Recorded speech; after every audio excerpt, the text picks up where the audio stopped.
Se Deus existe, ele é em suma totalmente perfeito. Então, para que ele necessita criar alguma coisa se ele já tem tudo o que precisa? Eu só lesse esse texto, eu iria falar que Deus é ele está sendo um genocida, ele está mandando matar, ele é malvado. Então, por que ele vai quebrar uma coisa que ele mesmo escreveu em suma perfeição? Porque se ele escreve algo, logo o que ele escreve é perfeito. Porque Deus mata crianças, Deus mata animais, como ele bem entender, como ele quer, até porque não tem ninguém para entender. E mata uma pessoa. Sim. Por exemplo, vamos dizer que Deus vai e assassina a pessoa na cara dura sem nenhuma piedade. Beleza. Isso é tipo mal moral. Sim. Né? Mas não Bom foi. que você acha que é uma moral. Mas aí não Ele foi. fez muito isso.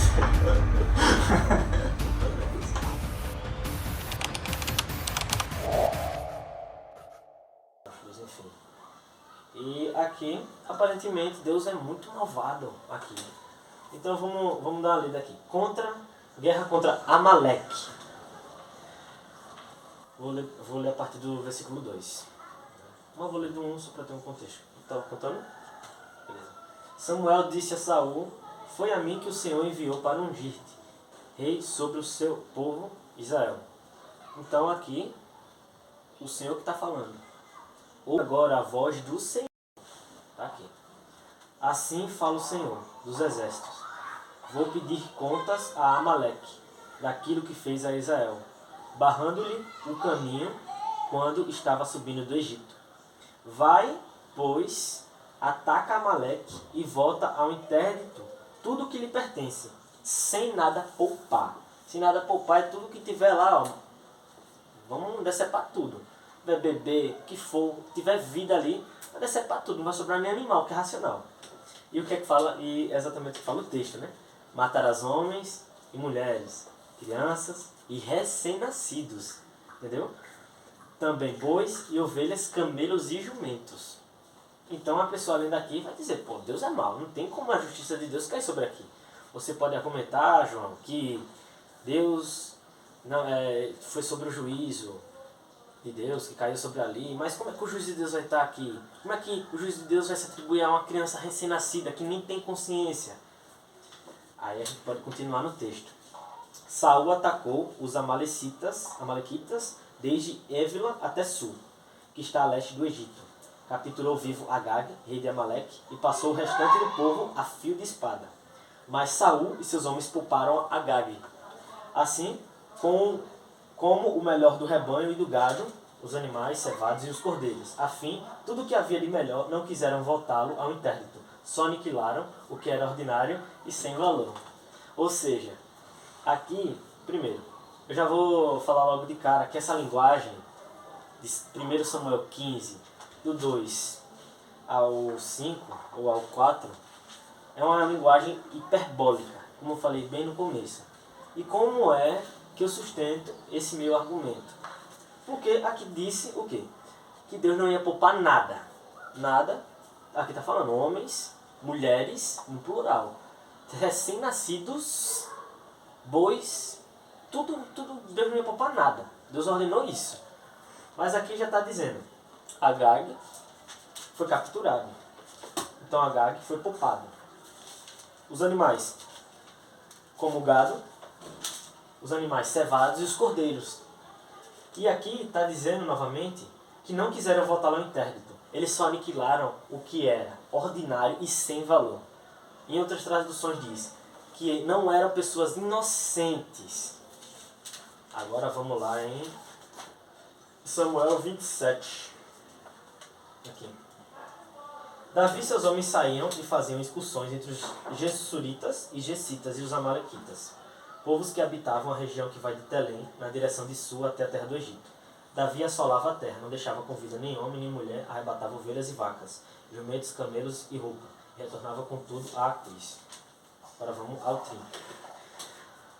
No 30 é que vai dar a conclusão chave. No terceiro dia, Davi e seus homens chegaram a Sileg. Amaleque tinha feito uma incursão no Negueb de Judá e em Sileg. Fala lentamente porque é bem chato de entender. Devastando e incendiando a cidade. Então aqui ainda estava havendo guerra. Haviam tomado as mulheres e todos os que se encontravam ali, do menor ao maior. Não tinham matado ninguém, mas os levaram ao continuarem o caminho. Ao chegar à cidade, Davi e seus homens a encontraram incendiada. Suas mulheres, seus filhos e filhas tinham sido capturados. Então, é lógico que aqui está provando exatamente que não foi uma linguagem literal de matar bebê, isso, aquilo. Ó, seus filhos e filhas tinham sido capturados. Mulheres, homens, filhos e filhas. 4.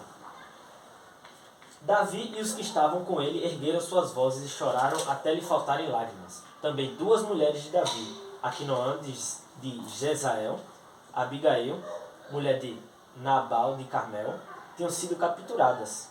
Então, ou seja, como que Deus fala? Mate sem poupar, não poupe nada. E aqui está claramente dizendo que eles chegaram lá, não tinham matado ninguém e tinha mulheres lá, vivas. Então aqui está claramente dizendo que é uma linguagem hiperbólica. Então, sobre a questão da exegese,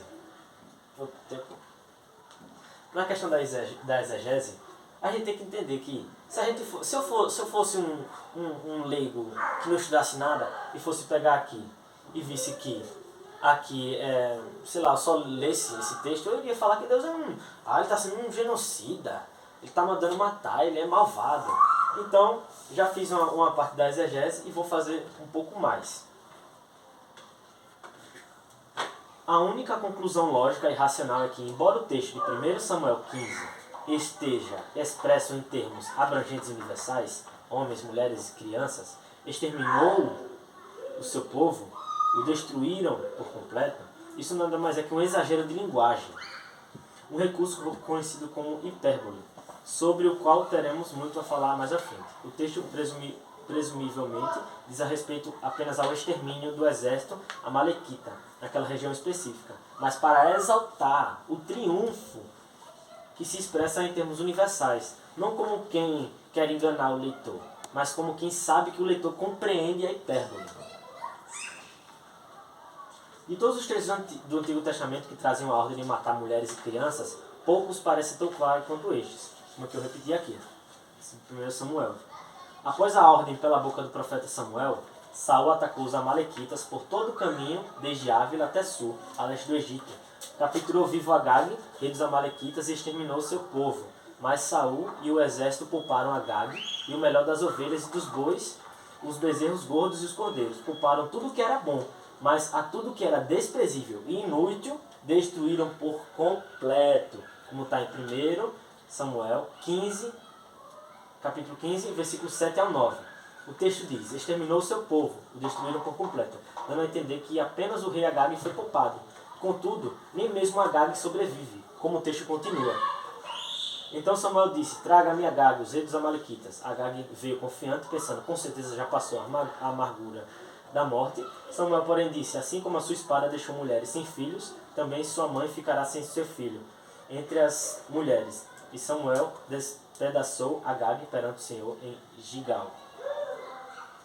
E continuando em 1 Samuel 15, 32 e 33, quem quer que leia essa perícope com o olhar de um leitor contemporâneo vai facilmente concluir que houve aqui um genocídio completo, porque todos os homens e mulheres e crianças amalequitas foram completamente exterminados, sem exceção, como o texto parece indicar. Contudo, apenas 2 capítulos antes, quem é que estava em guerra com Israel novamente? Adivinhe, Davi e seus soldados atacavam os Gessuritas, os Gessitas e os Amalequitas, povos que, desde tempos antigos, habitavam a terra que se estende de sul até o Egito, como está em 1 Samuel 27, 8.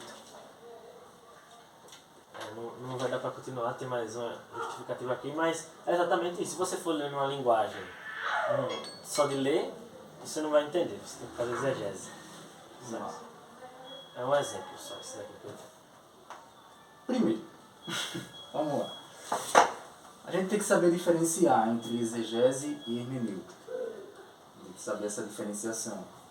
Porque exegese é você trabalhar tanto o texto que você está lendo, tanto as traduções em que vem o decorrer desse texto. Porque esse texto por si só Não tem como você interpretar de acordo com o que o próprio escritor escreveu. Porque tem várias deturpações que a Bíblia tem várias adulterações. E essas adulterações vêm no decorrer das traduções que aconteceram.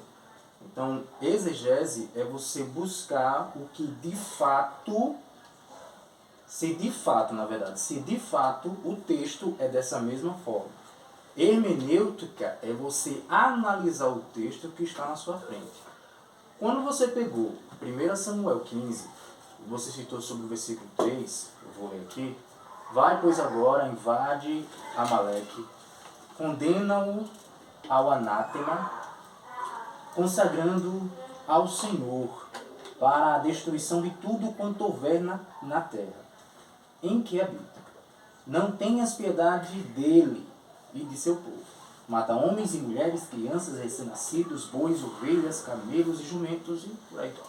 Ou seja, diz o Senhor no versículo 2, Ele mesmo que disse, vai lá e faz. Porém, como você mesmo viu aí, Ele não fez. Ele não matou crianças, ele não matou bois, ovelhas, tal. Até porque eram inocentes, eles não tinham culpa nenhuma. Beleza, concordo com isso, não tem problema nenhum. Isso aí, certo? Só que tem um problema. No versículo 10, ele diz, do mesmo capítulo 15, arrependo-me, isso é o Senhor, arrependo-me de haver promovido Saul. Desculpa, versículo 10, aqui. A palavra de Yahvé veio a Samuel neste termo. Arrependo-me de haver movido Saul e realizar de realeza. Portanto, ele se afastou de mim e não seguiu as minhas orientações. Então Samuel ficou muito magoado e clamou ao Senhor a noite toda. Ou seja, o decorrer da trajetória de Saul até a sua morte ocasionou por conta da desobediência da ordem de Deus. Deus pediu isso, é isso que tem que fazer. E Saul não fez. O que era para fazer? Era para matar todos. Por que você não matou? O que aconteceu que você não matou? Me arrependo de ter colocado você na realeza. Colocar esse texto como dizer que Deus não mata inocente é pura falácia. Porque eu não preciso nem abrir o texto que todo mundo já sabe. No dilúvio morreu crianças, morreu bois, morreu vários tipos de animais. E várias pessoas inocentes. Dizer que criança não mata inocente é pura conversa. Não tem como argumentar contra isso. Porque Deus mata crianças, Deus mata animais, como Ele bem entender, como Ele quer. Até porque não tem ninguém para impedir. Entendeu? Então a questão da moralidade de Deus... Qual é o de Samuel? 1 Samuel 15, 10 e 11. A questão da... Eu não vou nem para Davi, o conceito de Davi, porque ali... eu vou deixar quieto para não perder o tempo corrido. E eu quero citar sobre a questão da moralidade de Deus. Vou reformular de novo sobre a questão do que é moral. Moral, de forma simples, é um conjunto de valores e regras que definem o que é certo ou errado, permitindo ou proibindo em uma sociedade, tendo em vista que este conceito pode variar de acordo com a cultura determinado do conceito que pode variar de acordo com a cultura do determinado grupo. Vamos lá. Moral de Deus. Muitas pessoas têm esse certo receio de tentar buscar se Deus verdadeiramente é bom. Mas é muito importante, porque se Deus, vou até ler aqui para não perder muito tempo, se Deus é 100% bom, ou seja, onibonivolente, então, em termos de moralidade, ele também tem que ser 100% boa? Isso é uma pergunta. Oi? Se Deus é 100% bom, então, em termos de moralidade, ele também tem que ser 100% boa? A moralidade dele tem que ser bom, correto? Baseando no pensamento de que tudo que Deus faz é bom e perfeito, portanto, ele não necessita quebrar e desfazer ou até mesmo desobedecer conceitos que ele mesmo fez. Vamos verificar se a moralidade de Deus, ou da Bíblia, obviamente, é boa realmente. No livro de Êxodo 20, vou abrir aqui, vamos trabalhar aqui nesse livro, aconselho você a abrir também. Ok. Êxodo 20. Opa, desculpa aí. Êxodo 20 é silicone. Eu também. Nós vamos trabalhar nele.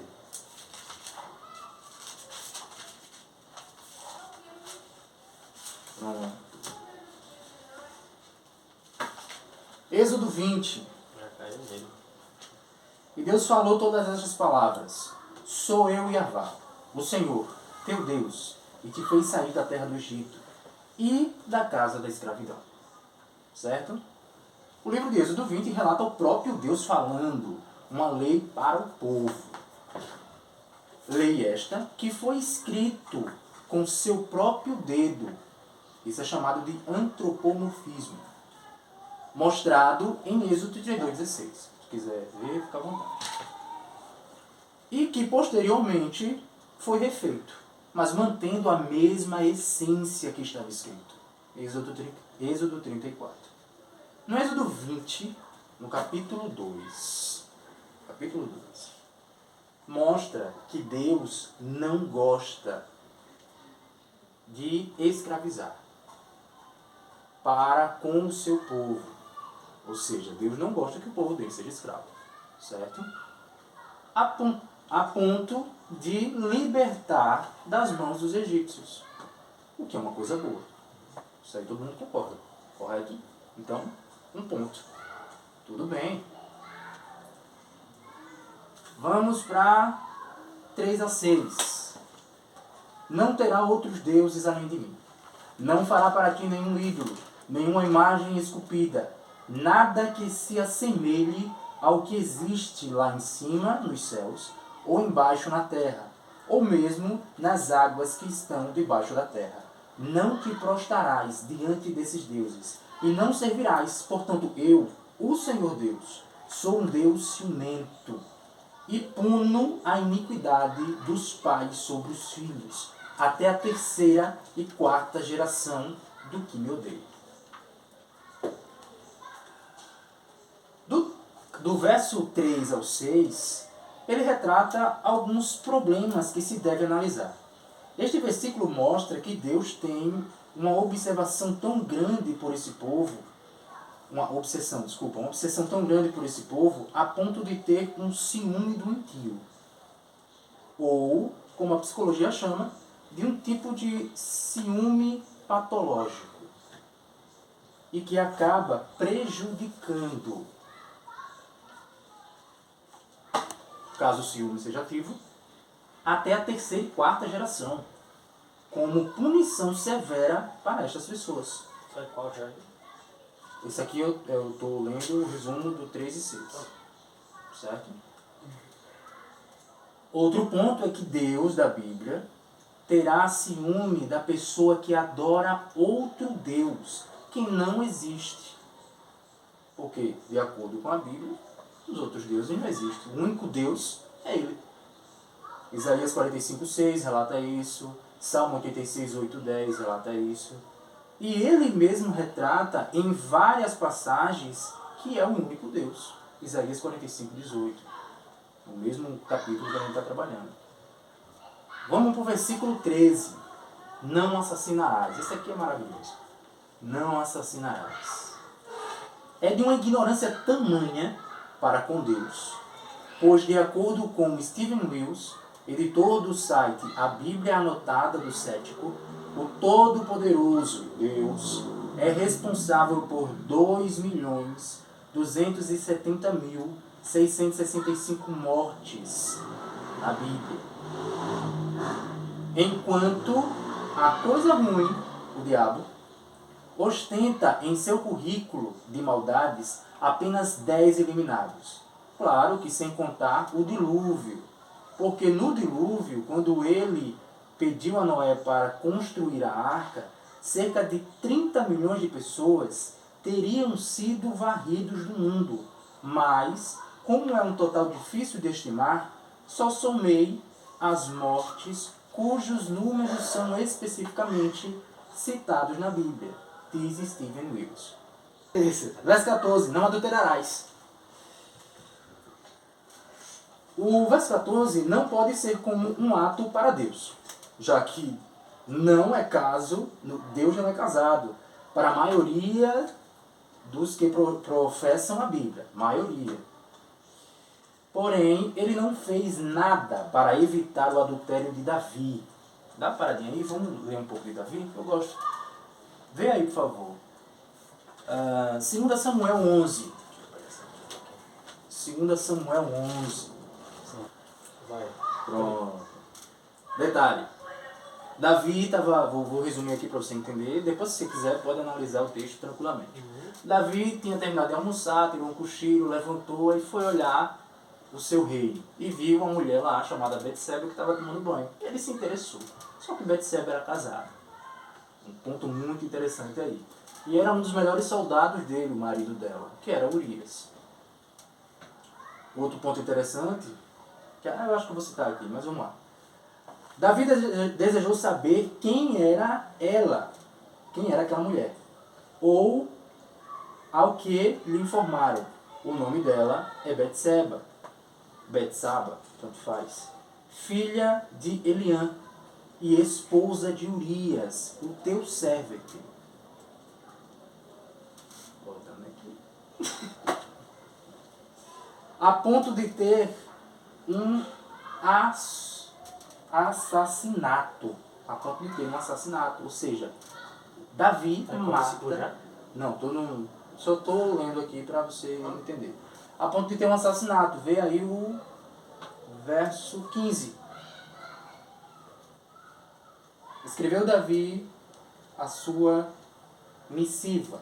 Coloca Urias no ponto mais letal da batalha e retira-te de baixo, deixando-o a fim de que seja ferido pelo inimigo e venha a morrer no campo. Ou seja, ele arquitetou a morte toda de Urias. E em uma gravidez fora do casamento. Aí a gente volta para o verso 5. O verso 5 que diz: passado algum tempo, a mulher descobriu que havia engravidado e mandou um recado a Davi, contando-lhe, eis que estou grávida. Beleza? Então, uma gravidez fora do casamento, acabou tendo. Davi não teve outra escolha a não ser matar o seu servo leal. E no decorrer do texto, se você for percorrer o texto, você vai ver que ele era bem leal a Davi. E ainda uma maldição. É Joabe? Não. Davi e Urias. Não, o servo fiel de Davi. Não, estou falando de Urias aqui. O servo fiel, ele está falando do general, né? Do general Joabe. Estou falando que ele era, o Urias, ele era um soldado que ele defendia tanto, era tão honrado, a ponto dele voltar para a guerra, que Davi chamou para que ele se relacionasse com Betseba, para que não soubesse do que estava acontecendo. Mas ele era tão honrado que preferiu dormir na porta do reino. Então ele não viu outra escolha a não ser matar Urias. Então ele mandou uma mensagem pelo próprio Urias, na mão do próprio Urias. Ou seja, veja a empatia de Davi a ponto de destruir a vida de uma pessoa por causa de um relacionamento fora do casamento. Só que a questão é essa. Quem é que foi punido nessa história? Quem foi punido foi o bebê, que Deus falou, Deus profetizou, vamos lá, a profecia, aqui, do próprio Deus, na boca de Natan, no capítulo 12. De 2 Samuel? 2 Samuel, capítulo 12, capítulo posterior, capítulo 12, no versículo 10. Vamos lá. Portanto, agora... Que versículo? Versículo 10. Portanto, agora, jamais apagará da tua casa. Portanto, desobedecestes a minha palavra e tomastes a mulher de Urias, o heteu, para que tu fizeste isso. Entendeu? Porque aqui, no verso 8, Deus chega para Davi e diz: Davi, eu podia te dar mulheres, eu podia te dar reinado. No verso 8 aqui. Pode ler aí, fica à vontade. Eu podia te dar mulheres, eu podia te dar palácios, eu podia te dar riquezas. Por que tu inventou de pegar uma mulher casada? Por que tu fez isso? Aí ele vai, tenta se explicar, mas não consegue, não tem pra onde. Entendeu? Então, Deus chega e profere uma maldição, que isso pra mim é uma maldição. Maldição pra quem? Uma profecia para Davi. Veja só. Aí é o verso 11. Assim diz Yahvá: na tua própria casa farei surgir a desgraça contra ti. Quem diz isso? O próprio Deus ele diz: na tua própria casa eu farei surgir desgraça contra ti. Ele está falando isso contra Davi? Isso. Tomarei as tuas mulheres debaixo dos teus olhos e as darei ao teu próximo, que se deitará com as tuas mulheres à luz deste sol. Ou seja, as mulheres serão abusadas. Isso é retratado no verso 15. O verso 15, deixa eu ver.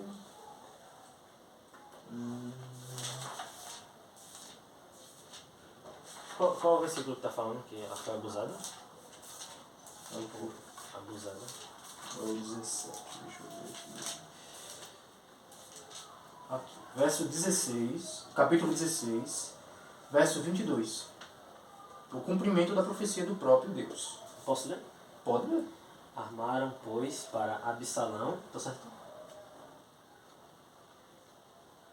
Sim. Isso, tá certo. Uma tenda no terraço ali, Isso. à vista de todo Israel.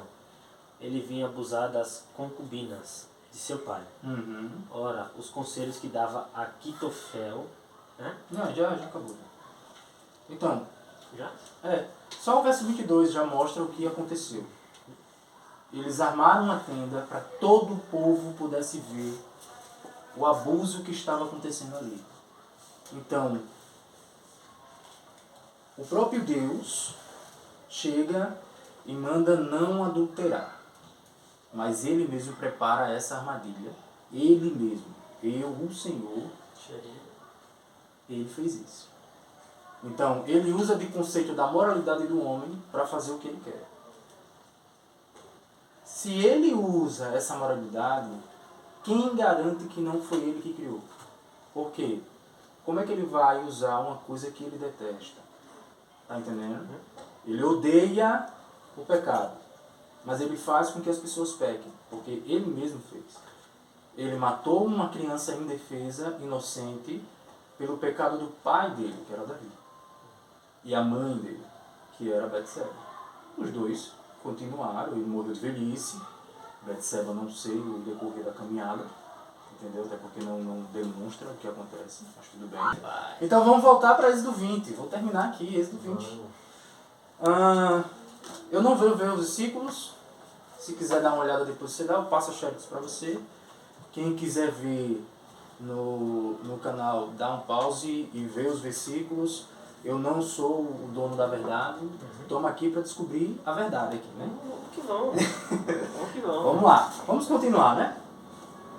Então, isso já aconteceu. No versículo 15 de Êxodo. Êxodo 20, Versículo 15. e versículo 15. Não roubará, que tem não furtará. Então, só posso falar um negócio aqui? Então significa que tu tá meio que acusando Deus por cada mandamento que ele próprio exigiu? Deus não é perfeito? Não foi essa a pergunta. Não, eu estou perguntando. Perfeito. Deus é perfeito? Tudo que ele faz é perfeito. Ele é toleios, a plenitude perfeita que... Então por que ele vai quebrar uma coisa que ele mesmo escreveu em suma perfeição? Porque se ele escreve algo, logo o que ele escreve é perfeito. Por que ele iria quebrar algo disso? Entendeu? O conceito é esse. Vamos lá. O verso 15 fala para não despojar, furtar ou roubar, pois é contra a lei sagrada da sua suma bondade moralista. O problema é que o povo que ele liderava talvez através de Moisés, para sair do Egito, acabou não recebendo uma ordem de não despojar. E acabou furtando os egípcios, a mando do próprio Deus. Êxodo 3:22.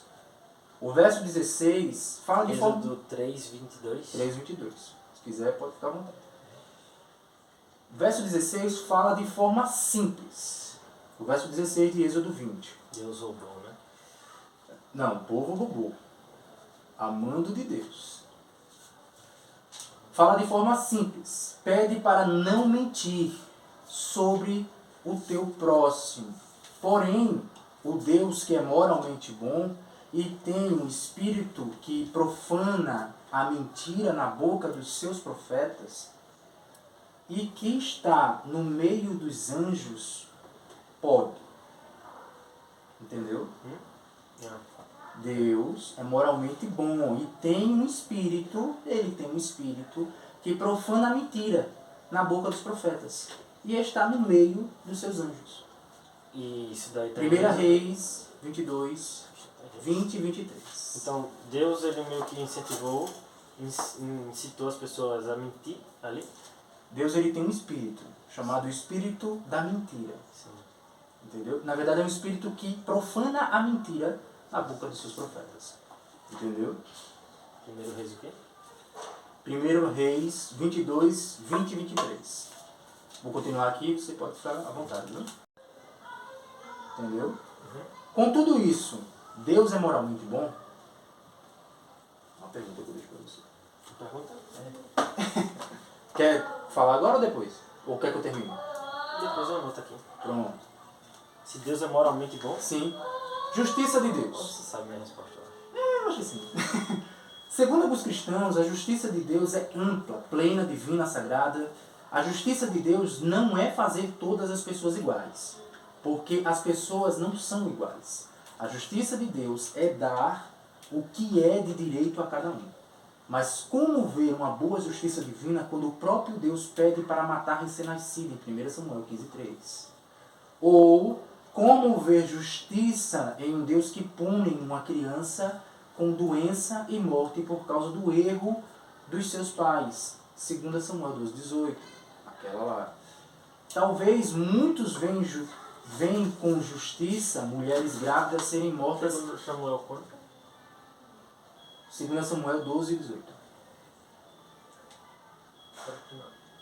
Talvez muitos veem com justiça mulheres grávidas serem mortas rasgando-se suas barrigas. Em 2 Reis 8:12.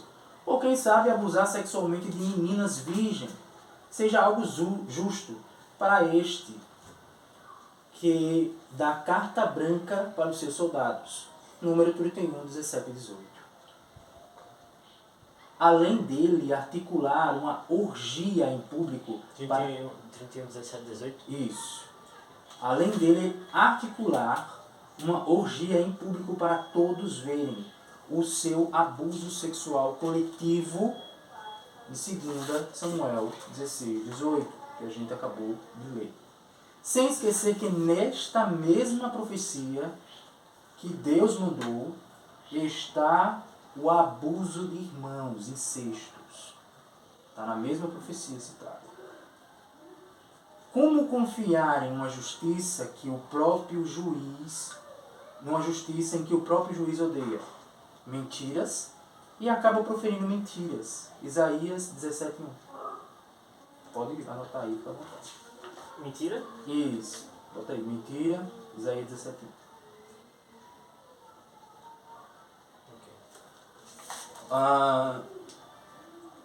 Aí vai falar sobre a cidade de Damasco, 17:1. Aqui. 17:1. Falar sobre a cidade de Damasco.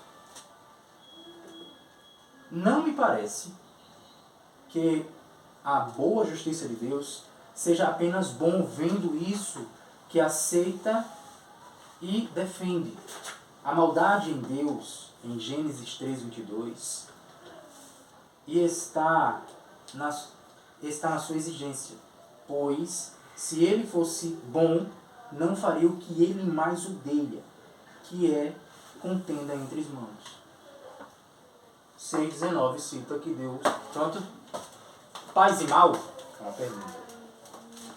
De acordo com o antônimo mostrado no início de Isaías 45,7, ou seja, eu faço a luz e crio as trevas. Não deveria ter paz e guerra, dando continuidade à dualidade que estava sendo mostrada? Esse texto, à primeira vista,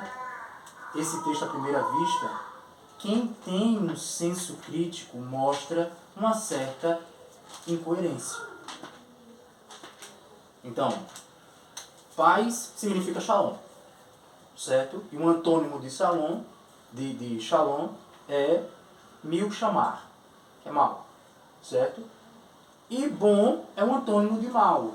Bom, traduzindo, é tov. Mal é ra. Será que houve alguma correção do copista, ao fazer os textos de Isaías, e principalmente Isaías 45,7, para tornarmos esta dúvida, isso? E qual a palavra que o autor original escreveu? Qual é a pergunta anterior? Diz aí. Será que houve alguma correção dos copistas ao fazer o texto de Isaías, e principalmente Isaías 45,7? Entendeu? Okay. Vamos lá.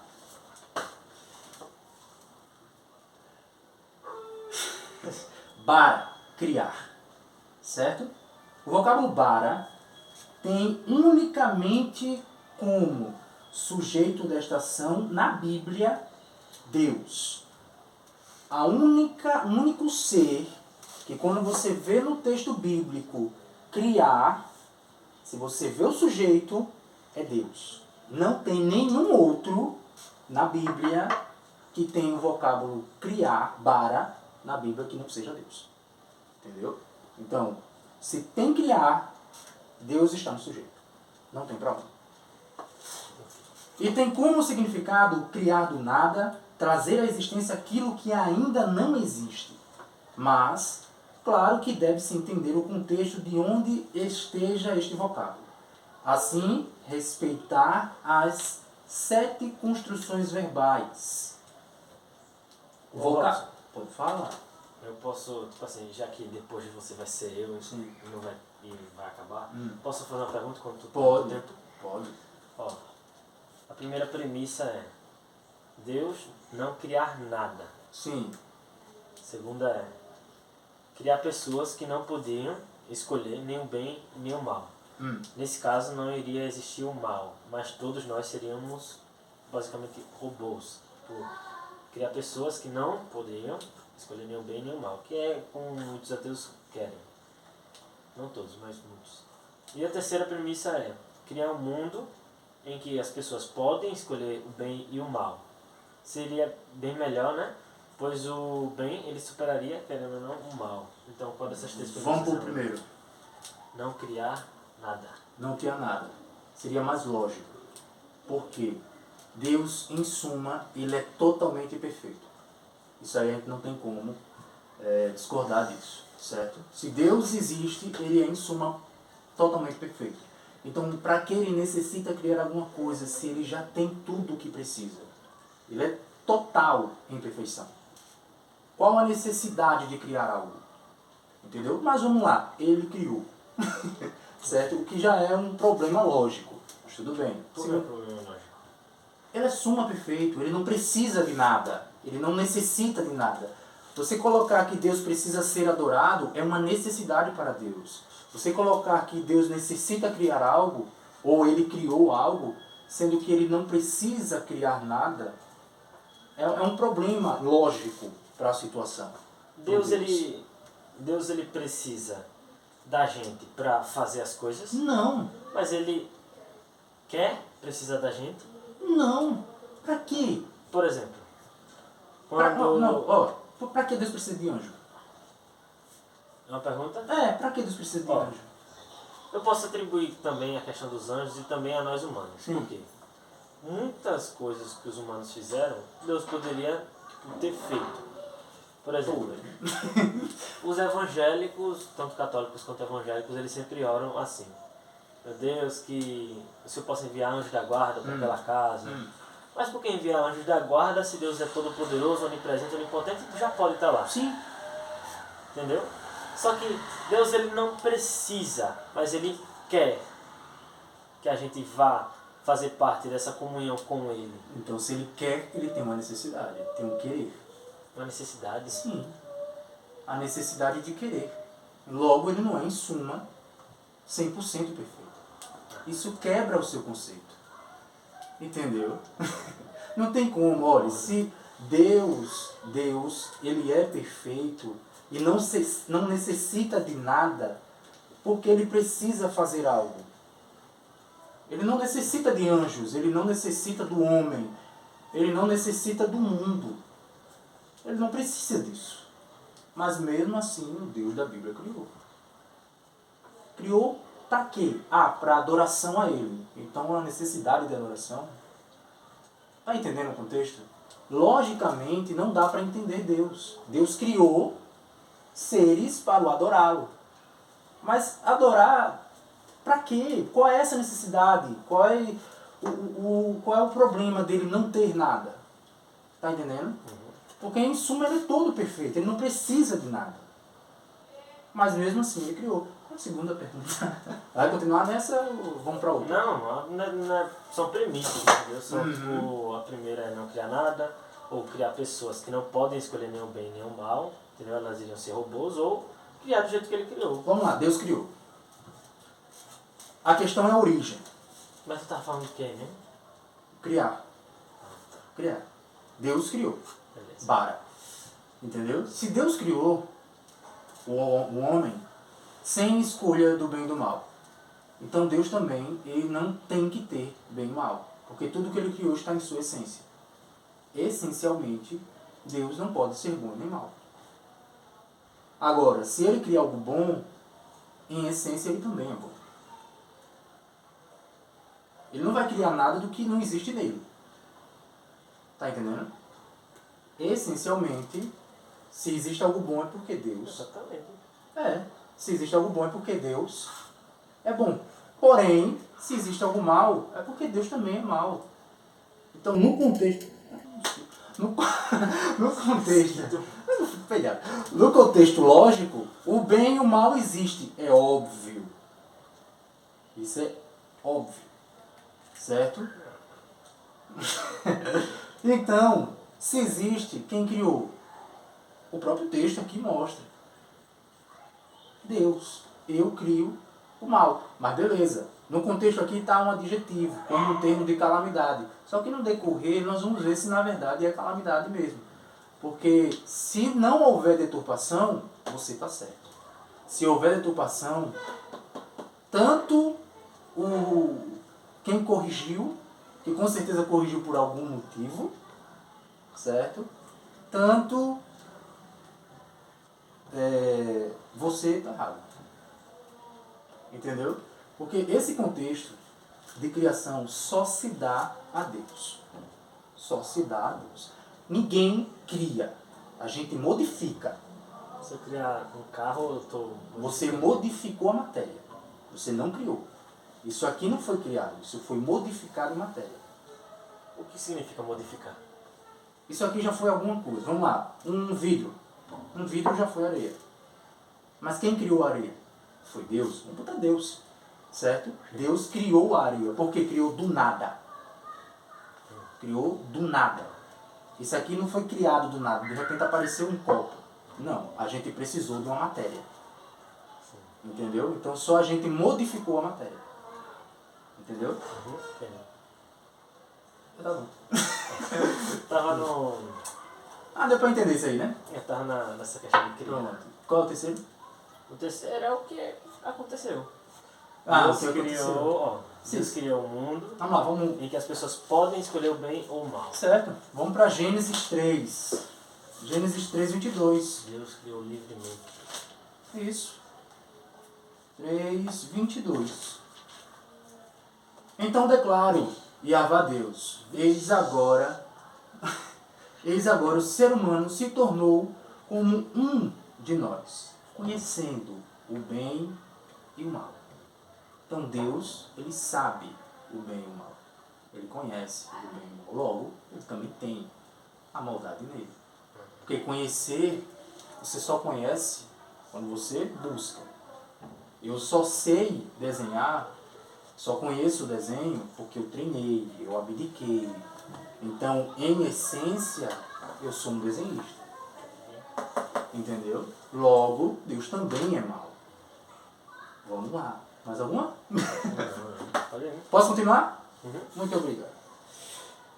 O vocábulo criar, bara, do livro de Isaías 45:7, trata-se de uma construção verbal do particípio singular do tronco kal, que significa de fato criar, construir, de acordo com lexicográficos. Quase que não sai. No Antigo Testamento, o verbo bara é um termo especificamente teológico. Yeah. Hã? Yes. Yes. Agora sim, esse texto foi feito para quem? Gênesis? Não, o texto de Isaías 45:7, quando a gente está trabalhando. O texto de Isaías está falando com quem? Com Ciro, né? Correto? E quem é Ciro? A pergunta é essa. Pastor de Deus. Vamos lá. Quem é Ciro? Ciro é filho de Cambises, um nobre persa, e Madame, filha de Astiage, rei da Média. De acordo com a lenda, Astiage sonhou que seu neto Ciro se tornaria governante de toda a Ásia. Por conta disso, Astiage tentou matar ainda bebê, matar Ciro, que não conseguiu. Contudo, quando Ciro chegou à maturidade, matou seu avô. Subjugou o Império Lídio, conquistou a Babilônia, capturou todas as cidades gregas da Ásia Menor. Também libertou os cativeiros babilônicos. Libertou do cativeiro babilônico, que durou meio século, conforme está escrito na Bíblia, Isaías 48:20. Libertou os judeus. Caracterizado pelo desenvolvimento do judaísmo pós-exílio. O rei Ciro tinha como religião o zoroastrismo, que é uma religião dualista e está vívida até os dias de hoje, onde estima-se que existam entre 110 mil e 120 mil indivíduos no Irã e na Índia. O livro sagrado desta religião é a Zen Avesta, que dentre vários outros pontos essa obra ensina. Eu acho que você vai se familiarizar. Existe um Deus Supremo, Ahura Mazda, que é fonte de todo bem. A existência de um ser poderoso, Ahriman, que é a origem do mal. A crença na ressurreição dos mortos, paraíso e purgatório e inferno. A imortalidade da alma, o juízo final, a recompensa dos justos, a vinda do Messias, a negação de qualquer tipo de prática mágica, a refutação da adoração de várias divindades, a refutação da realização de sacrifícios envolvendo uso de sangue, a defesa de que o esforço e o trabalho eram atos santos, o livre-arbítrio. Ahura Mazda é o único Deus que deve ser louvado. Os seres humanos podem se aproximar de Deus através do seu livro sagrado. Crítica da forma. Vamos lá. Conclua. Esse estudo mostra se o escrito estudado conota de fato de acordo com seu vício de escrita, ou seja, o escritor. a sua autenticidade ou de fato houve uma adulteração no seu texto. De acordo com o trabalho textual de Isaías 45:7, utilizado a crítica da forma com base, não se vê nenhum adjetivo. Não há nenhum adjetivo do primeiro até o versículo 7. Isso é chamado de vício de linguagem. Quando o escritor tem um vício de linguagem, por exemplo, eu coloco muito porém. Então, quando você vê uma carta minha, você percebe que fui eu. Se houver qualquer adulteração, você vai perceber que não foi eu que escrevi. Entendeu? Então isso é chamado de vício de linguagem. A crítica da forma serve para isso, para interpretar se o escritor escreveu de fato aquilo ou se teve alguma adulteração na sua escrita. Observação. O escritor utiliza o adjetivo no verso 1, que chama Ciro de ungido. Ungido é um adjetivo do hebraico. Porém, este termo está na introdução da fala, logo no começo da fala, do escritor, e não no corpo do texto.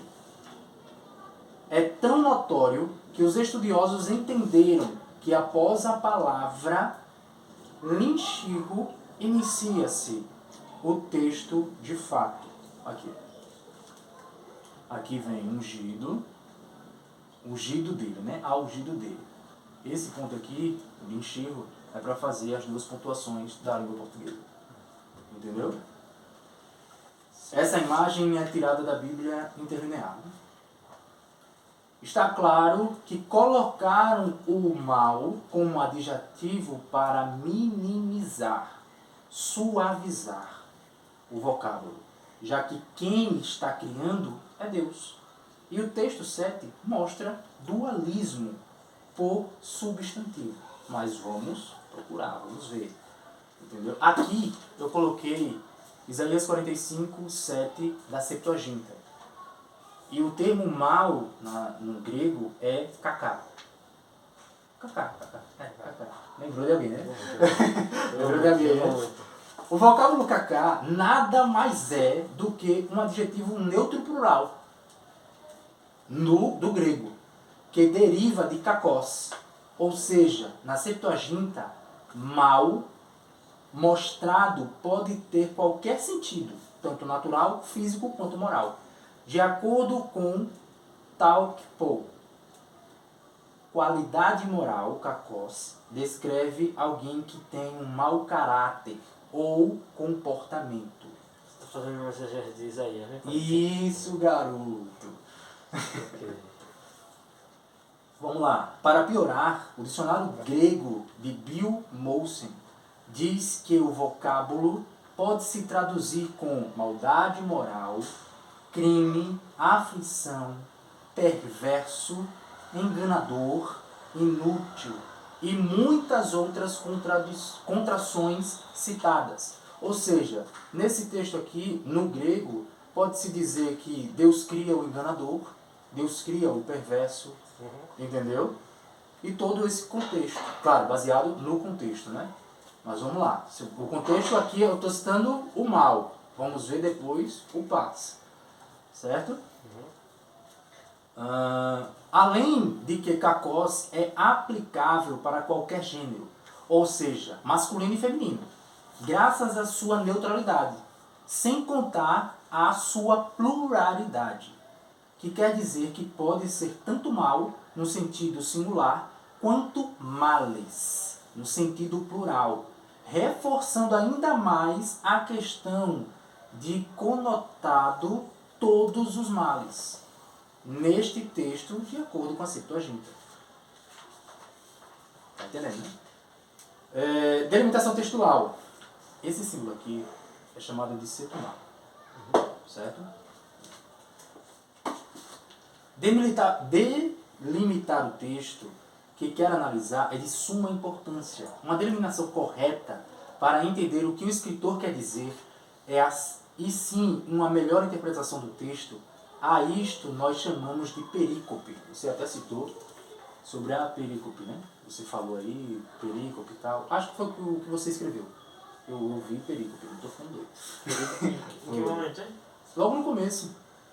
Você citou sobre perícope e tal. Perícope é estudar o trecho, aquela parte. Entendeu? Aquela parte. E por que eu estudei 1 1 ao 7? Por quê? Para uma melhor facilidade, uma das formas é utilizar o texto delimitado pelos massoretas.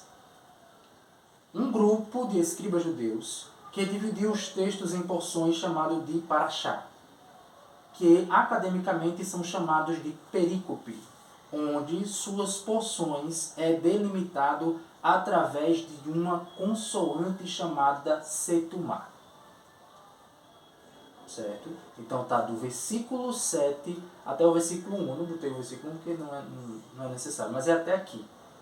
Versículo 7 até 1. Por isso que eu analisei até aqui. E não só o texto isolado. Vamos lá. Setumá. Aqui. No livro de Isaías, a setumá está no final do capítulo 44. Final do capítulo, que é o versículo 28 aqui. Até o capítulo 7, determinando uma porção menor da perícope. Assim, pois, diz Yahvé ao seu ungido. Um detalhe. Ungido significa no hebraico Messias, que é Messias. E do grego Christes, que é Cristo. Por isso que Jesus Cristo quer dizer Jesus o Messias. Entendeu? E existem muitos Messias, não é só Jesus que foi o Messias. Existem muitos Messias. O problema da morte de Jesus é que os judeus não conheciam ele como Messias. Não via ele como Messias. Entendeu? Então tem esse problema. Foi por isso que ele foi assassinado, como você citou no começo. Assírio. Deus chama ungido Assírio, cuja mão direita eu controlo com firmeza para subjugar as nações e desarmar reis, para abrir diante dele as portas, de tal maneira que estas não possam ficar trancadas. Ou seja, Deus está dizendo para Ciro que ele ungiu como Messias. Ou seja, você é escolhido meu. E com você eu vou fazer abrir as portas, as portas que estão trancadas, vou dar para você as nações e tudo isso. Beleza? Eu mesmo irei diante de ti e aplanarei todo lugar acidentado. Arrombarei portas de bronze e romperei trancas de ferro. Mais uma vez ele enfatizando o que ele vai fazer, se caso Ciro aceitar ser ungido dele. Certo? Dar-te-ei tesouros ocultos e riquezas escondidas, a fim de que saibas que eu sou Yahvé. Ou seja, ele vai fazer tudo isso para provar que ele é o verdadeiro Deus. Porque Ciro, ele tinha uma outra percepção de divindade. A divindade dele era da percepção zoroastra. Então o conceito dele é que existia só aquele Deus, até porque o Deus zoroastra também é um Deus supremo, único, que criou todas as coisas. Aí chega Yahvé e diz, não, eu sou o verdadeiro Deus. E para te provar, eu vou fazer isso, isso, isso e isso. E você vai ser o meu ungido. É o versículo 4.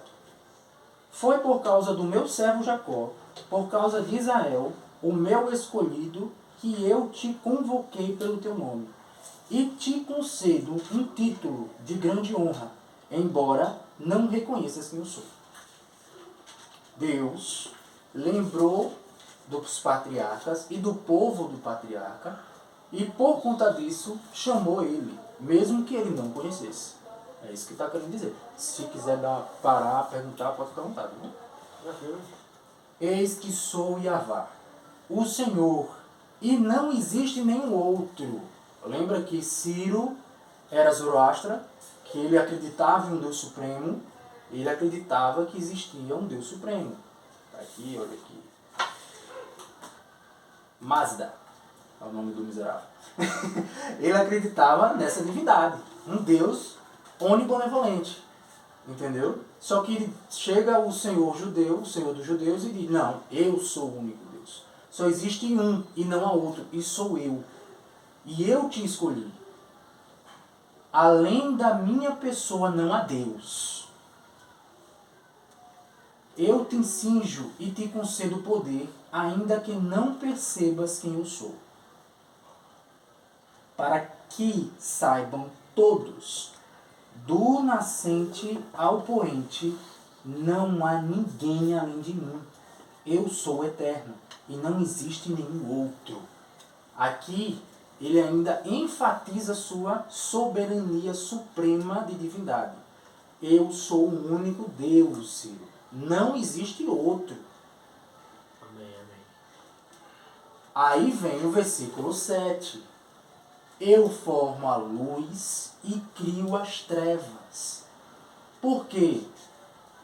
Para o zoroastrismo existia duas divindades, a divindade suprema e uma divindade menor. Existia essa dualidade. E nessa dualidade... Tá atrapalhando? Do quê? Tá, Não, tranquilo, pô. e nessa dualidade, eles veneravam um Deus supremo e sabia que o malfeitor era um Deus menor, uma divindade menor. Um detalhe interessante, que eles são monoteístas. Ele tem uma crença monoteísta. Só que é nítido que é uma crença enoteísta. A mesma crença cristã. Porque os cristãos pensam que é monoteísta. Só que são 3 divindades em uma. O que leva a um problema que muitos, e eu me arrisco a dizer, todos os cristãos não conseguem defender essa tese de trindade, tanto na Bíblia quanto de forma filosófica, em nenhum conceito. Porque como pode ser 3 em 1? A não ser que seja um Deus supremo e 2 deuses menores. Aí é enoteísmo. Fora isso, não tem como. Mas vamos lá. Por que ele cita eu formo a luz e crio as trevas? Porque a luz é bondade. Essa bondade vem de Mazda. E a maldade, as trevas, vem de Arimã. Tudo que é ruim vem de Arimã. E era o que Ciro acreditava. Aí chega o Senhor e diz, não, eu faço isso. Eu crio a luz. Eu crio as trevas. Aí chega no próximo texto e diz, eu faço a paz. No próximo, na continuidade, né, do versículo 7. Eu faço a paz e crio o mal. Só que aí tem um problema. Porque aí não é um antônimo. Não é uma dualidade. Se fosse dualidade, era eu faço a paz e crio o mal. Beleza. E ainda assim conotava Deus como uma criação de uma certa maldade. Por exemplo, calamidade é uma certa maldade. Mesmo que seja, é um mau julgo, mas é um mal. Não tem para onde. Mas aí o contexto é, e mudaram tanto a paz e mudaram tanto o mal, botaram o mal como adjetivo. E a paz não existe ali. E como eu posso provar isso? Pegar o texto hebraico é de suma importância. Porém, se você não souber de qual códex veio, Codex? isso, de qual códex veio, você não... Tá falando do Codex Sinaítico? Isso. Codex do Vaticano. Muito bem. Então tem vários códex, porque não existe uma original. Mas existe cópias de cópias de cópias de cópias. Então eu peguei 3 aqui, vou citar só 2 para agilizar o processo, que é o códex de Lembrano, que foi de 1008 depois de Cristo. Só que existe um códex que é mais antigo de todos, que é o códex de Qumran. Esse códex de Qumran foi em 125 antes de Cristo, ou antes da Era Comum. Esse códex de Qumran... Não que tu falou era comum, eu achei engraçado. Esse códex de Qumran, ele praticamente é mais próximo do seu escritor, dando mais ênfase à sua credibilidade. Então, e nesse código do Qumran cita uma coisa bem interessante. Deixa eu mostrar aqui. Eu quero que você analise.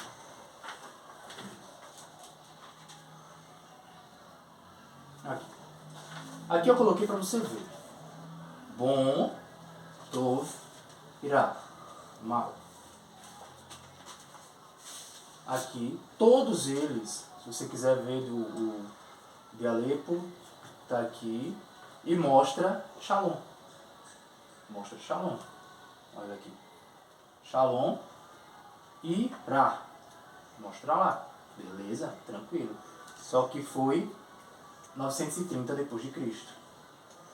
Depois veio o Codex, que é de Alepo, que veio de 1008 depois da Era Comum. E vem Shalom. E vem Ra. Só que Corã vem de antes da Era Comum.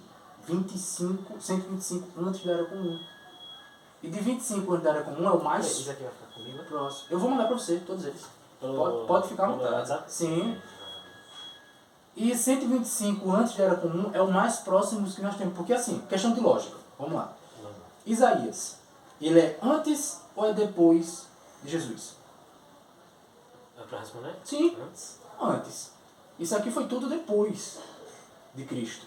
E esse foi antes. Então, mais próximo, existe, eu coloquei dois, mas existem vários. E todos eles são depois da Era Comum. Sim. Entendeu? Só existe um que foi encontrado em Corã, na cidade de Corã, que foi de 125 antes de Cristo. E ela cita especificamente Tov. Bem, só que houve uma modificação, por quê? Porque não queria colocar Deus como causador do mal. Quando você coloca bem aqui, o substantivo tem que vir aqui no Ra. Não tem para onde. Porque assim vai ter antônimo. E esse antônimo, citado no substantivo, o substantivo traz a moralidade. Então Deus cria o bem e Deus cria o mal. No sentido moral. Não só no sentido moral, mas no todo, como a Septuaginta mostra. E como o Códex de Corã mostra. Que Deus cria tanto o bem moral quanto o mal moral, ou o mal calamidade, ou o mal físico, ou o mal de doença, e por aí vai. Todos os maus é que ele está querendo dizer. Eu crio, não é o Deus Zoroastra que cria. Entendeu? Então o contexto que ele está querendo dizer aqui, vou resumir para acabar logo, o contexto que ele quer dizer é: eu sou o Senhor e crio todas as coisas. Não é o Deus que você cria. Que fala sobre Hermínio, né? Certo. Que você... Né? Fala sobre Hermínio. Eu tenho que ir em casa me arrumar ainda para missa. Tá bom. Não é o Deus que você crê, ou os deuses que você crê. Porque os seus deuses são divididos. Tem um Deus bom e um Deus mau. Eu não. Eu crio tudo. Eu crio todos. Tudo que é de bom e de mal sou eu que crio. Sou eu que faço. Entendeu? O contexto de Isaías 45:7 é esse. O que houve foi uma adulteração do texto para mostrar a benevolência que muitos acreditam em Deus. Então a questão de antes. Então está dizendo que antes literalmente é o mal moral. Tanto o mal moral quanto o mal calamidade, todo o mal. É o mal em si, no geral. Então, entendeu? Depois eu passo isso aqui para você. Certo? Minha vez agora é sua vez, fica à vontade. Vou ler algumas coisas aqui. Bom, eu vou ler um pouco o contexto do livro de Isaías. O livro de Isaías contém os oráculos. Mas antes de ler, né? Fica à vontade. Tu fez algumas traduções do grego aqui. Mas sim, aqui não Septuaginta. Mas aqui não é escrito pelo grego. Não. Veja só.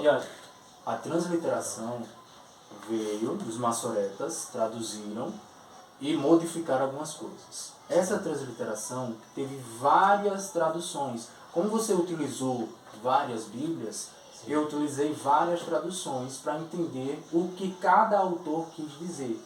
Quando fizeram a Septuaginta, colocaram a maldade de forma neutra, plural. Só que quando os maçoretas fizeram a tradução, eles queriam tirar essa maldade de Deus, a maldade moral, como substantivo. Então botaram a maldade como adjetivo, o que é incoerente com a crítica textual. Então está dizendo que 125 anos, 25 antes de Cristo é substantivo? É substantivo. Ok.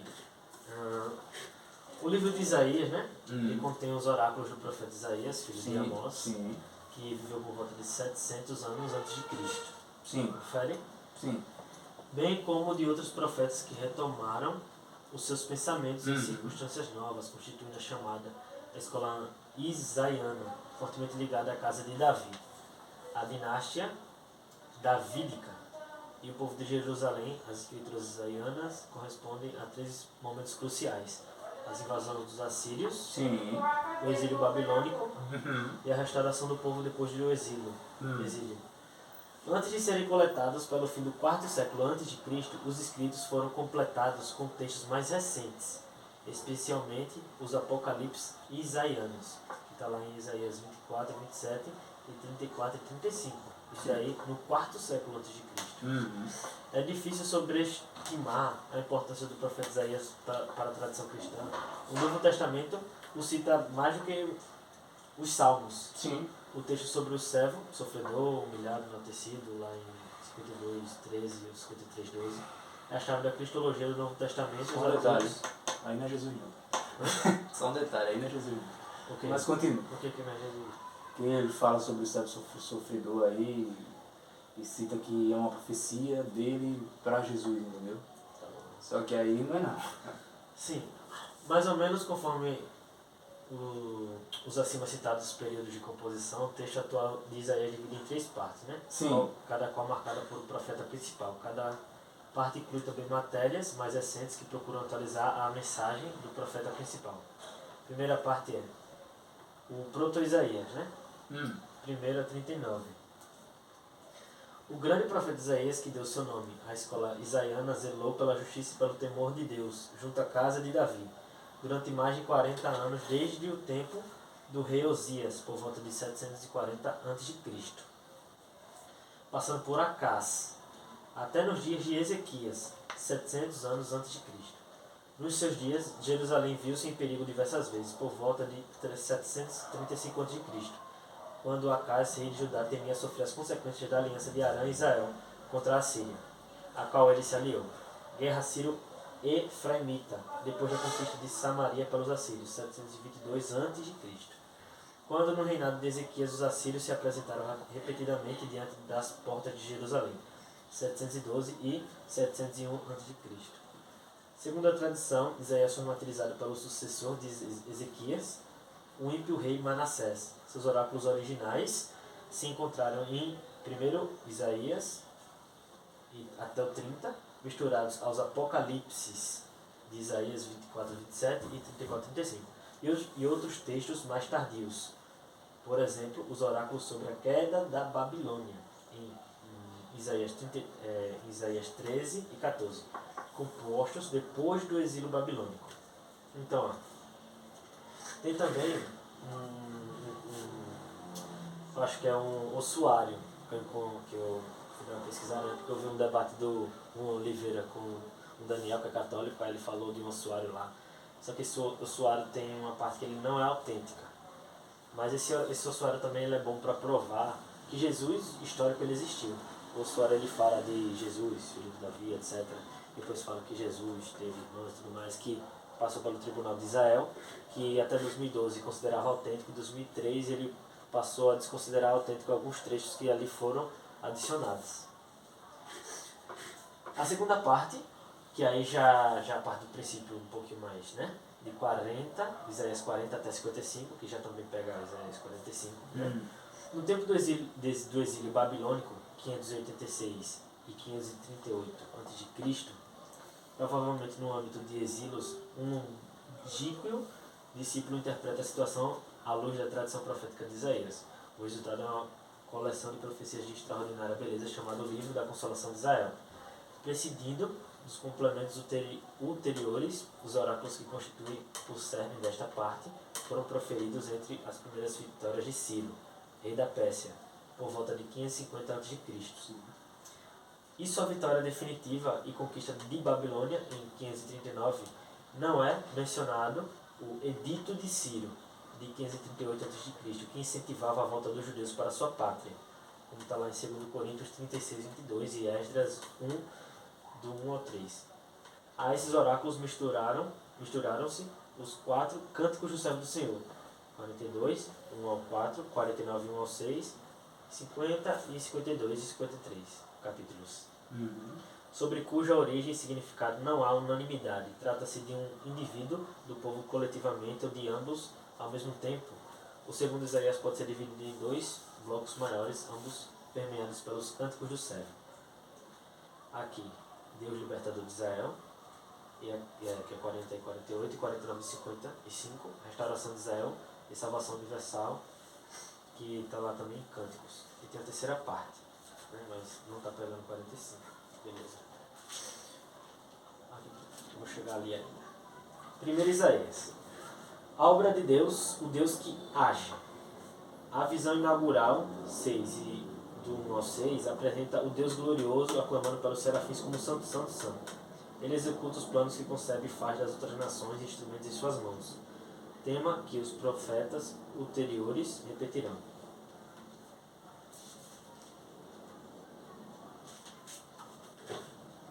Segundo Isaías, vou já partir para esse. Crítica aos ídolos. Os deuses da Babilônia se mostraram impotentes. Por isso Isaías critica qualquer forma de idolatria, sobretudo a do poder e da riqueza. Os cânticos do servo. Para os cristãos, esses textos se tornaram prefigurações de Cristo. Ele mesmo falou do seu sofrimento nesses termos. Como está lá em Marcos. À luz do acontecimento dos séculos 20 e 21, o holocausto dos judeus e tantos outros genocídios, o desmatamento das estruturas de justiça e fraternidade. Este justo que sofre por todos representa as comunidades que sofrem por lutarem que no mundo há justiça e conhecimento de Deus. Depois aqui tem o terceiro Isaías. Aí já começa para essa interpretação aqui.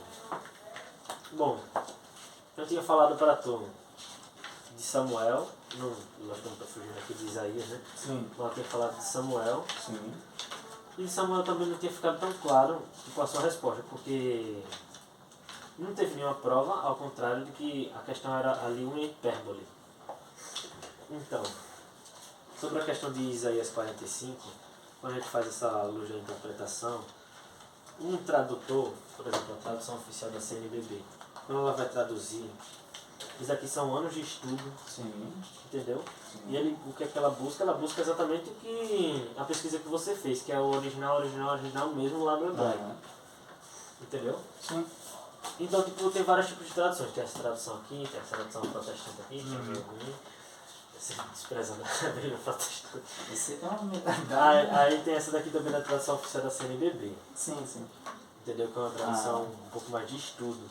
Entendeu? E ela também está visando os antigos textos do hebraico. Posso? Ou termina. Só concluir, né? Conclui. Só para concluir, eu ainda enfatizo que mesmo que seja um mal, uma questão de L, tipo, ali não está mostrando realmente, afirmo dizer de novo, né, não está mostrando literalmente o que significaria o mal moral. Porque assim, se eu assassino alguém, ali não está falando de um conjunto de males. Não, você não, mas Deus sim. Deus? Sim. Como assim? Deus, em suma, ele tem um conjunto de males. Não, mas eu tô falando assim, ó. Eu vou e mato uma pessoa. Sim. Por exemplo, vamos dizer que Deus vai e assassina a pessoa na cara dura sem nenhuma piedade. Beleza. Isso daí foi um mal moral, não é? Sim. Mas Que foi. bom que você acha que é uma moral. Mas aí não Ele foi. fez muito isso. Aí não. Mas, ó. Mas isso daí é um mal natural? Calamidade? Não. Exatamente. Calamidade é se ele botasse um dilúvio. Ó, exatamente. E eu vou mostrar novamente pra você. Fica à vontade. Aqui. Pá. Calma, glossuário. Aqui também tem algumas traduções, né? Do ungir, ungido. Ungiam-se com óleo precioso pessoas de destaque, rei, sumo sacerdote, por vezes um profeta, daí ungido, que no hebraico é Messias, Cristo, como libertador esperado pelo povo oprimido. A unção podia também ser mediação. Jesus unge com saliva com lama. E o unigênito, né, que é filho de Deus, é o filho único, com a conotação de muito querido, o herdeiro pleno.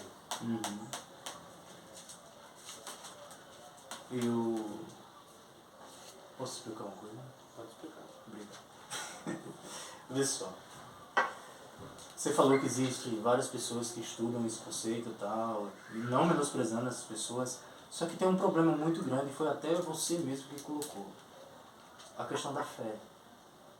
Quando beira a fé, eles se limitam.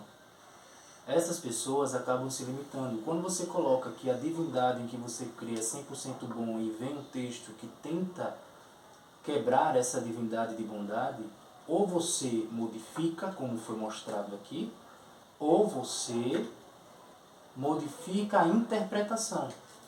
A interpretação é outra coisa. Mas só que o texto diz isso. O texto diz. O texto fala. O que o escritor quer dizer. Porque eu não quero saber o que a Bíblia diz. Eu quero saber o que o escritor quer dizer. Isso é uma exegese. O escritor quis falar o quê? No livro de Gênesis, no capítulo 1, o escritor quis falar o quê? No livro de Isaías 45:7, o escritor quis falar o quê para Ciro? Está entendendo? Aí quando você procura entender isso e procura a origem da sua escrita, você acaba entendendo racionalmente o que esse escritor quis dizer. Sem fé, só razão. Porque quando você coloca, se você tirar a Bíblia como sagrada, a Bíblia como inerrante, só como um livro. A Bíblia ela tem que se mostrar ser sagrada. Ela tem que provar que ela é sagrada. Ela tem que provar para nós mesmos que ela é sagrada. Porque se ela foi inspirada, como você disse, por Deus, toda a essência do sagrado está aqui. A essência do sagrado tem que estar aqui. Logo, o que é sagrado? Sabe o que é sagrado? Sagrado? Isso.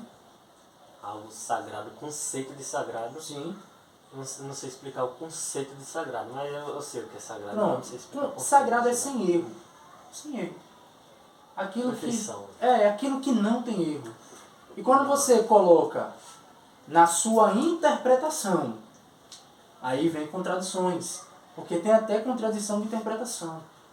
Quando você coloca que Deus é sempre bom, e um texto desse mostra, um códex desse mostra que Deus cria a maldade moral, aí chega os maçoretas e dizem, não, Deus é bom, vamos tirar isso aqui tá feio. Se Deus é bom, vamos mudar isso aqui, vamos botar um objetivo, vamos botar paz aqui, porque Ele é Deus de calamidade.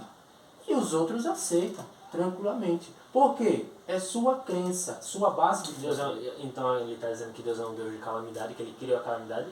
No contexto de paz e mal, sim. Foi isso a modificação. Peraí. O original. Estou dizendo aqui, ó, Isaías Códex 45:7. 125. 125 a.C. Isso. Está falando de calamidade? Não. O Códex está falando de bem e mal no âmbito geral. Então, o sentido de mal ali é no âmbito geral? Geral. É um substantivo.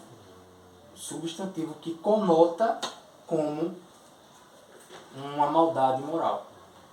Entendeu? Então, quando você vê isso e bate com a sua fé, com a sua crença, eles acabam quebrando o conceito. É que nem terraplanista quando vê, como você falou terraplanista, né? É que nem terraplanista quando diz que a Terra é redonda. Você pode ter todas as provas do mundo, mas a crença dele Mas é que as a Terra é provas plana. vão ser um fato, né? É um fato. Não tem como quebrar o fato. Entendeu? Quando você busca... Tipo, Pode falar. quando a gente faz uma exegese, Sim. eu fiz uma exegese também de um texto aqui, eu não sei se eu mostro porque não tem tanto a ver assim com a questão do mal, mas é o seguinte, peguei ele só para provar que a Bíblia não tem contradição. Aqui, ó, Marcos e João. Um ateu, ele falou o seguinte, Sim. Marcos, os discípulos perguntam onde prepara a Páscoa. Está lá em Marcos 14:12. Sim. Em João, os discípulos não perguntam onde preparar o dia, Sim. a ceia. Não se trata de uma refeição pascal. Asterisco, né? Após a refeição, Jesus institui a Eucaristia. Aí no João, o lava-pés. Jesus passa a noite na prisão, sendo crucificado às 9 da manhã. Marcos 15:25, que é a hora terceira. E aqui diz, Jesus passa a noite na prisão e é crucificado cerca de meio-dia, que é a hora sexta, antes da Páscoa. João 19,14. Jesus é executado na Páscoa. Em Marcos. Em João, Jesus é executado um dia antes da Páscoa. Então ele mostra uma suposta contradição. Se a gente for... Por quê? A maioria dos versículos que eu vi que aparentemente é contradição, que aparentemente falam uma coisa, mas não é nesse sentido, todos que eu vi foram refutados. Primeiro Samuel, ali está claramente falando de uma hipérbole, tem todo o contexto aqui, eu mostrei todo o contexto, ainda faltou um para mostrar aqui, entendeu? Que o próprio texto mostra que ali não é uma linguagem literal, entendeu? Esse daqui de Marcos e João, primeiro. João, ele tem um calendário romano. Isso daí, a gente tem que ver também o contexto da época, porque ele tinha um calendário romano, que começa da meia-noite até meia-noite. E Marcos, ele tem um calendário judeu, que começa das 6 horas. Então, aqui é uma questão de horário. O relógio judaico, o dia começa e terminava ao pôr do sol, não meia-noite. Por exemplo, aí eu fui no site judaico, né? E eles têm, na sexta-feira deles, eles começam Kalabat Shabbat, que já é praticamente o sábado, que é sexta-feira às 6h45. Entendeu? Então, tipo, aqui não tem contradição nenhuma, é uma questão de tempo. Isso é muito fácil de entender. Entendeu? E, tipo, é algo que é muito lógico. Entendeu? Então, eu acredito que a Bíblia não tem contradição nenhuma, porque, tipo, se você for fazer uma bela exegese, hermenêutica, o que for, entendeu? Usar a filosofia acerca disso, entendeu? É algo que sempre vai prevalecer. É algo que sempre vai prevalecer. A Bíblia não, ela não tem contradição, de fato. Eu acredito nisso, tá ligado? Posso? O tema, na verdade, é sobre a origem do mal. Beleza. Você disse que não há contradição. Existe até contradição teológica. Por quê? A percepção de interpretação da Bíblia, da teologia católica... Vai agora? Ah, então deixa eu falar. Porque já é 6h21, tem que me arrumar pra ir pra missa. Eu me salvo. Então, obrigado, né? Mas, tipo assim, é isso mesmo, tá ligado? Tipo, eu acredito que